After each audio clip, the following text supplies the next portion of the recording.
So once upon a time, there was a people who said, all we want to do is love. We don't want anything else. We just want to love. And so there was another group of people that opposed that because they seen it as something that could potentially not only be wrong to that generation, but that it would hurt future generations in just the fabric of that society. But then government at that time said, you know what? We're corrupt. We're going to let it in because we know where this is going to end. So they put it into law. And they said, okay, well, you could do what you want to do. Well, after that, some other people came and they said, well, we want to be a part of this too because we feel the same way they feel. So if you did it for them, you should do it for us. And the other people are like, well, no, we just want to have the right to love, but you're talking about some strange stuff. And so they don't like the fact that the other people are coming in on their coattails, something that let's just say, the people with the white hat. The people with the white hat seen it a mile away, but nobody wanted to hear from them because they just was perceived as, well, you just want to stay in an archaic society. You don't understand anything. So the second group of people came in. Next, shortly after that, well, we're the same way. We're just like them. And if you did it for them and you did it for the other folks, you could do it for us too. And so now the first group, the one who said, we just want to love, they're like, we don't even know yet. We don't even know. And they're like, well, we're part of you too. And so the corrupt government said, come on now. And the people with the white hat are looking, they're like, Jesus, they're praying because they're like, this is not a good thing. And it wasn't, and it's not. And it is still a story that has not come to its full conclusion, but you see where I was going. Because each cycle leans further and further into some really not so great things. And each generation of that come in on the skirt tails of the previous version of it. And so now there's some people like, look, I should be able to love people too, including your kids.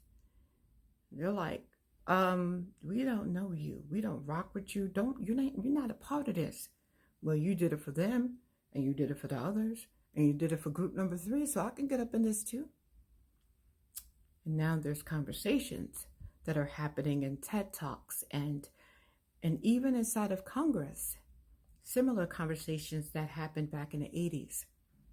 Yeah, for those who are Gen Xers, you kind of know what I'm talking about. And so now we're seeing that. So where am I going with this? Well, I already went there, but here's another factor.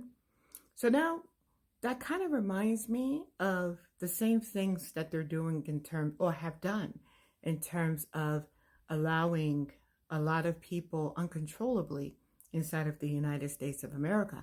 Because they feel like they have rights too. You can't tell me, right? I have the right to whatever you have. Never mind that you have invested your whole life in this. Never mind that you have, paid taxes for like decades and you missed your children's birthday or graduation or you missed something because you're always at work. If they don't care about that, they want what they want. And so a new category begins, or continues rather. And so I don't know if you're hearing this. I'm not sure. I'm sure there's some who's like, you can't say, but that's really what happened. It wasn't me trying to make it theatrical. Well, theatrical, yeah, but it wasn't me trying to make it colorful or any different than what actually happened. We have the paperwork and the people to prove it. And then lastly, this was good. I don't know her name. Let me just go ahead and say that, but I will find it out. So last night, when I was looking at the illustrious President Donald J. Trump give his address, I do that because there's a lot of people who just don't like him, and I like to bother them. Me trolling, like light troll. And so it kept on panning to the Democrats who was just we're not going to do anything. They're feeling the way they're feeling because they feel like they can feel that way. Exactly. And so, in the pan, we seen someone sitting in Congress with all the congressmen and women with purple hair. She was an old something. We don't know what it is. I don't know what I really don't know, because I really don't know what it was. It was either male or female, thanks to law, and thanks to biology that now law supports. But she had on like a purple bob or hair, I don't know. And see, something like that, we never seen in Congress. Like 30 years ago, 40 years ago, we ain't seen in Congress. There's a place for everything. We act like that. I should be able to do whatever I want when I want to, and that's the way I want it. Ugh. But see, this all started from somewhere. Everything has a genesis. Everything. And in this very short story, well, there was a group of people who just said, we're only here for this one reason. And now we got congresswomen or men with purple hair sitting inside of the chambers, our wonderful, beautiful Congress hall chambers.